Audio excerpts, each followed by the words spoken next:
How to log into MyHR CVS Employee Portal. Guys, in this tutorial, I'm going to show you how to easily do that. First off, you're going to have to open up your web browser and search for MyHR CVS login. And if you want to go ahead and log into your employee portal, what you can do is just tap on the first link by Digital Allied. Tap on digital.allied.com. Now you'll be taken directly over to the login page for the employees. You just have to wait for a bit, and once it loads up,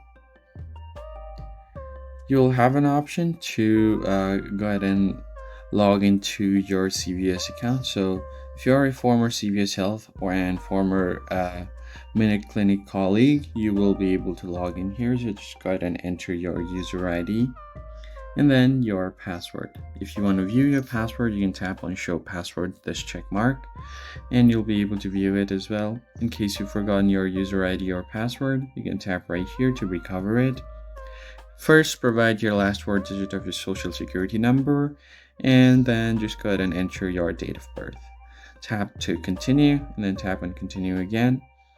You should be able to recover it in no time.